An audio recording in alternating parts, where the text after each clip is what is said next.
Nestled in the heart of Austin, Texas, lies a vibrant neighborhood known for its eclectic mix of art, music, and progressive ideals.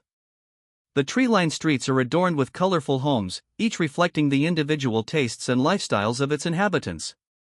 From modest single-story bungalows to contemporary two-story designs, the architecture tells the story of a community that thrives on diversity and creativity. With coffee shops on every corner and local parks teeming with families and dogs, Austin embodies a lively spirit that draws residents in and keeps them engaged. At the helm of this closely knit community is the Homeowners Association, HOA, responsible for maintaining the aesthetic appeal and cohesive atmosphere that residents cherish. Tasked with enforcing rules about property upkeep, landscaping, and even holiday decorations, the HOA plays an instrumental role in shaping the character of the neighborhood. However, this oversight often ignites passionate debates among residents, particularly those who feel that certain regulations infringe upon their freedom to express themselves creatively. Among the bustling personalities in this neighborhood is a unique cast of characters. From aspiring musicians to tech innovators, everyone contributes to Austin's undeniable charm. However, one figure stands out prominently: the notorious HOA member known colloquially as Karen. With her meticulously manicured lawn and incessant papering of complaints, she has established herself as a gatekeeper of sorts, wielding her authority with an iron fist while championing order above all else. Karen's zealous enforcement of HOA regulations has driven a wedge between her and many fellow residents who prefer a more laid-back approach to neighborhood living. Yet despite her abrasive demeanor, there's a complicated history underlying her dogged insistence on conformity. She views herself as a guardian of community pride. Her mission to uphold standards serves as both a source of unity and division. Her presence alone can trigger heated conversations at neighborhood meetings. In this lively setting filled with passion and personality, tensions are simmering just beneath the surface, setting the stage for confrontation and unexpected revelations that will soon unfold within this quintessential Austin enclave. In the midst of this vibrant neighborhood lives the protagonist, Jake Thompson, a dynamic entrepreneur with a heart for community and innovation. Having grown up in Austin, Jake has deep roots in the area, his family having settled there decades ago. He carries with him a passion for technology, nurtured since childhood when he would spend hours tinkering with gadgets and learning to code. This early interest blossomed into a thriving career in internet services, culminating in the founding of his own local internet company, ConnectATX. Jake's business took off as people sought reliable and affordable internet options, especially in a city that prides itself on connectivity and creativity. His commitment to providing quality service made him well-liked among residents, and he quickly became a go-to figure for tech support in the neighborhood. As someone who believes in fostering relationships, Jake often hosted community events at the local park, where residents could come together over barbecue and live music, an embodiment of the Austin ethos. Despite his success, Jake is down-to-earth and approachable. He enjoys casual conversations over coffee at the corner cafe or chatting with neighbors while walking his dog, Gus. This genuine rapport earned him respect and admiration from many, though a few residents remain skeptical of his entrepreneurial ambitions. They viewed him through the lens of competition rather than camaraderie. Yet, tensions within the community were palpable, especially given Karen's looming presence as an HOA enforcer. Jake navigated the tricky waters of living and working in such proximity to her authority. He often found himself at HOA meetings, advocating for fair regulations while trying to avoid conflict with Karen. As Jake continued to build his business and deepen his connections within the neighborhood, he never imagined that an altercation with Karen would soon transform not just his life but also how the community perceived their relationship and ultimately lead to shocking revelations about ownership that would forever change their dynamic. Little did he know that Karen's actions would set off a chain reaction that would put their paths firmly at odds. At the center of the swirling tensions in the neighborhood stands Karen Rodriguez, a formidable figure within the Homeowners Association.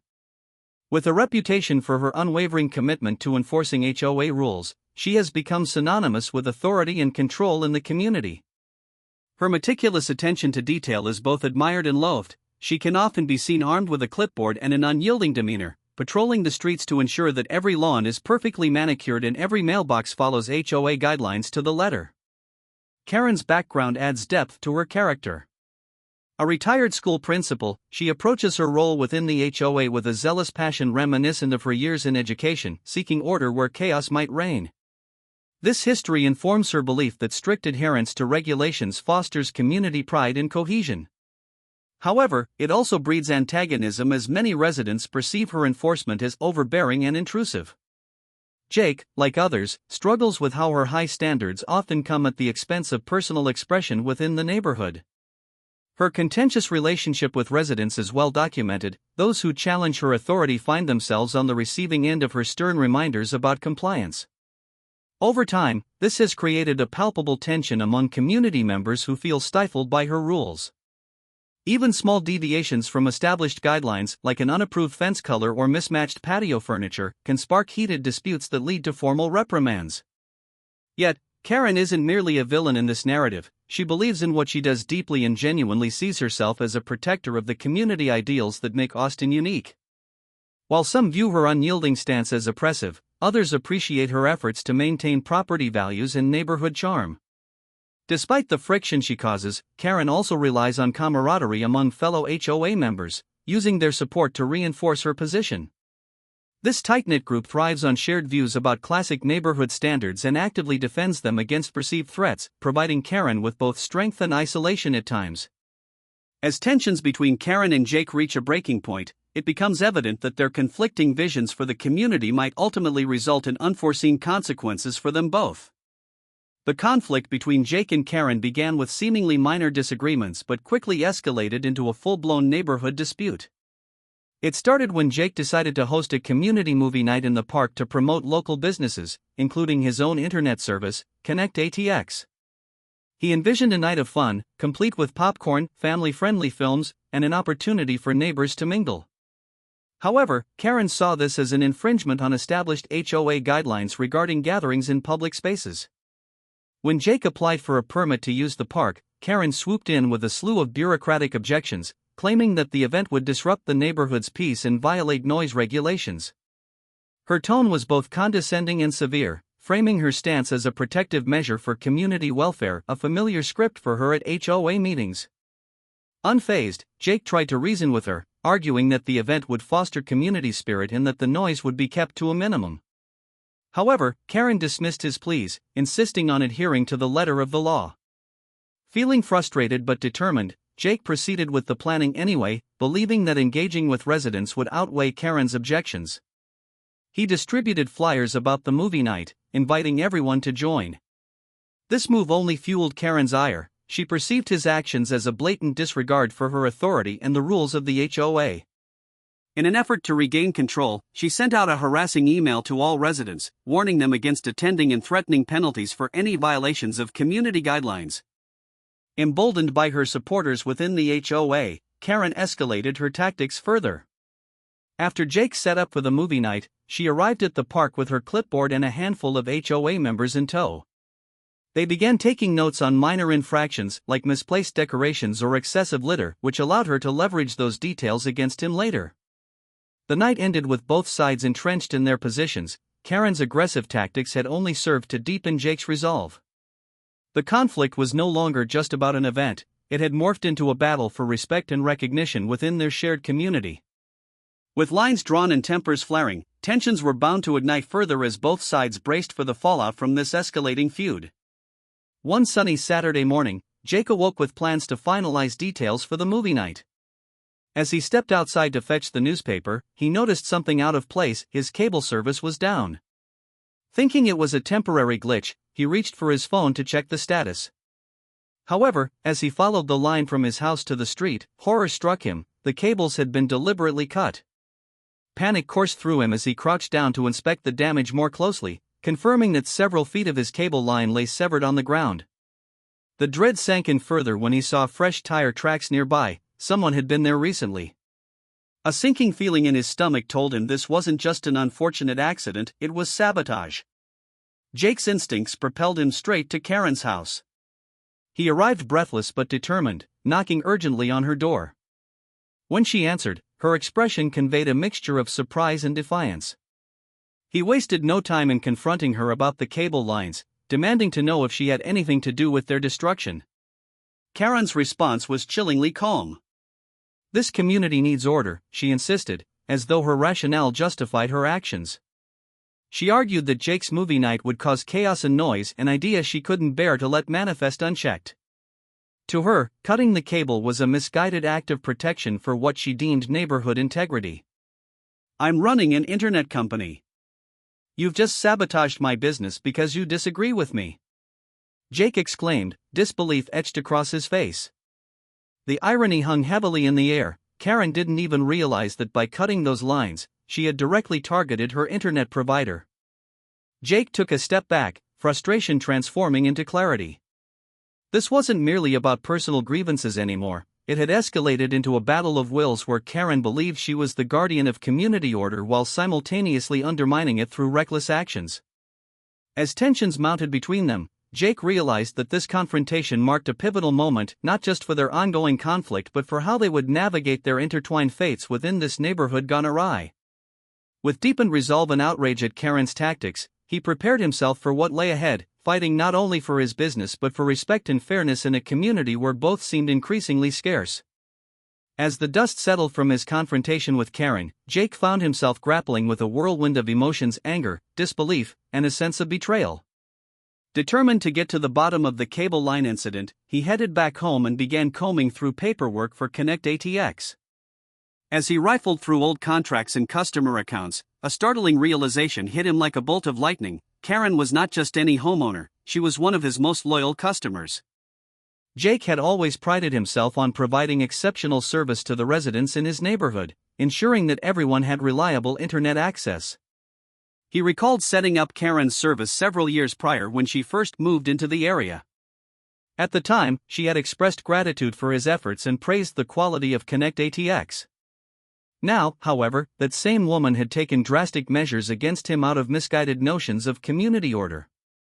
The irony of the situation struck him hard.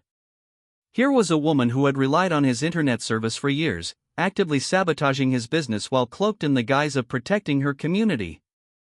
This revelation felt like a cruel twist in their ongoing feud. It transformed their conflict from one rooted merely in neighborhood politics into something much deeper, a personal betrayal intertwined with professional stakes. Jake's mind raced as he considered how to approach this new dynamic. Could he frame this situation in a way that would garner sympathy from other residents? Should he confront Karen again armed with this knowledge? As he weighed his options, he understood that revealing his ownership might shift perceptions within the community, especially among those who sided with him during the movie night controversy. With resolve building inside him, Jake decided it was time to take action. He could no longer allow this battle to remain undefined by mere disagreements over rules and regulations. It was about reclaiming respect not only for himself but also for the business he built from the ground up. He envisioned crafting an announcement or perhaps organizing a town hall meeting where he could unveil both his ownership and Karen's tactics in one fell swoop. Jake knew it wouldn't be easy, but if there was any hope of restoring order, or at least fairness, in their community, he needed to expose the truth. With this clarity came renewed determination. As tension swelled around them, he prepared for what would inevitably be a showdown that would change everything between him and Karen and ultimately redefine their neighborhood's future. With renewed determination, Jake decided it was time to confront Karen again, this time armed with the knowledge of their intertwined fates. As he approached her house, his heart raced, not just from nerves, but from a surge of conflicting emotions. Anger simmered beneath the surface, but he also felt a sense of betrayal. After all those years of providing service to her home, she had turned against him in such a drastic way. Standing at her doorstep, Jake took a deep breath to center himself. He needed to navigate this confrontation delicately. Any misstep could escalate tensions further within their already divided community. When Karen opened the door, her expression shifted from mild surprise to an immediate defensive stance. She likely sensed that this wasn't going to be a casual chat. "Karen," Jake began, keeping his tone steady but firm. "We need to talk about what happened with my cable lines." He felt frustrated that he had to approach her again after their last encounter, but there was no choice if he wanted to restore order and clarity to the situation. "What's there to discuss?" she snapped, crossing her arms protectively as if bracing for an attack. "I did what I had to do for the community." Jake pressed on, feeling more resolute. "But you didn't think about the consequences. You've just sabotaged the very service you rely on." He paused, letting his realizations sink in. This wasn't merely about neighborhood politics anymore, it was personal. Karen's defensive posture softened momentarily as confusion flickered across her face. "I thought you were doing this for attention," she retorted angrily, attempting to mask any crack in her facade with indignation. "You turned your business into a community event without regard for rules. Rules that can stifle creativity and connection." Jake countered passionately. "This isn't just about compliance, it's about our community thriving. What happened to fostering relationships?" As they stood toe-to-toe, each reflecting their motivations and beliefs, it became clear that neither would back down easily. Jake felt compelled not only to advocate for himself but also for the values he held dear: collaboration and understanding over division and enforcement. In that frantic exchange of heated words and stark revelations lay an opportunity, a chance for deeper dialogue about what kind of community they wanted to build together. But first, Jake knew he had to break through Karen's walls before any real progress could be made, pushing aside both their grievances in search of common ground that might heal their fractured neighborhood dynamics. As news of the escalating conflict between Jake and Karen spread throughout the neighborhood, residents found themselves divided in their opinions. Some rallied behind Karen, viewing her as a steadfast defender of community norms and order. They admired her commitment to maintaining property values and felt that her actions, though extreme, were justified in the name of preserving the neighborhood's character. "Someone has to uphold the rules," one resident remarked at a gathering, echoing sentiments shared by many who preferred the predictability that Karen's strict enforcement provided. On the other hand, a growing number of residents began to question Karen's methods. They saw Jake not just as an entrepreneur but as a valuable member of their community who fostered connections and creativity.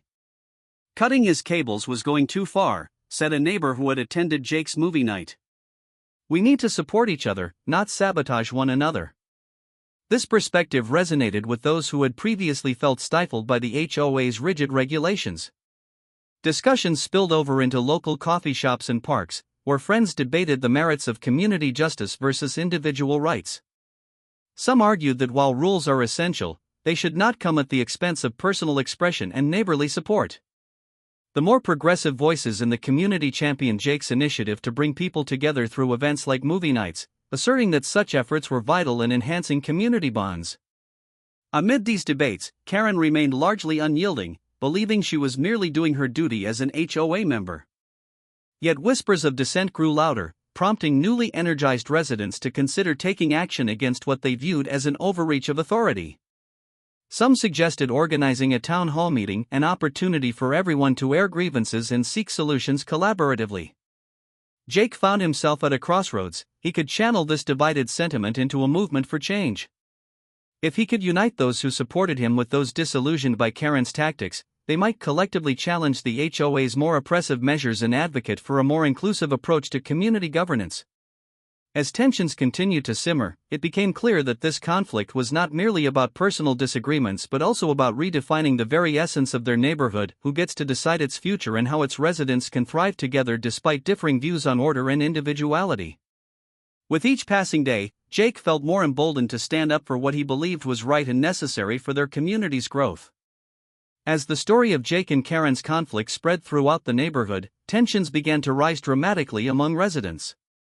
The atmosphere, once filled with friendly exchanges, became charged with emotion and division. Conversations in coffee shops and at community parks shifted from casual pleasantries to heated debates about the incident. Some residents sided firmly with Karen, believing wholeheartedly in her dedication to maintaining neighborhood standards, while others expressed outrage over her reckless actions against Jake. Small groups formed around living rooms and backyards where neighbors discussed their opinions. Proponents of Karen argued that rules were in place for a reason, voicing concerns that an unregulated environment could lead to chaos. They viewed her enforcement as essential to preserving property values and community integrity.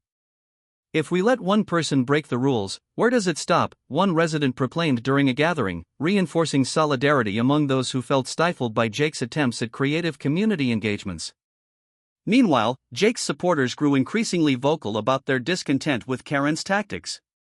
Many rallied behind Jake not merely out of loyalty but because they recognized the value of community-building initiatives like the movie night he had organized. they saw him as an entrepreneur striving to connect neighbors rather than divide them. Cutting his cables is unacceptable, another neighbor passionately asserted at a weekend barbecue, igniting further discussions about individual rights versus communal responsibilities. These conflicting viewpoints heightened emotions within the neighborhood, pushing some residents to take action. Ideas began circulating about organizing a town hall meeting not just for airing grievances but for laying the groundwork for a more inclusive governance structure that allowed for both creativity and order. People were eager to share their frustrations openly and envision a community where dialogue outweighed divisiveness.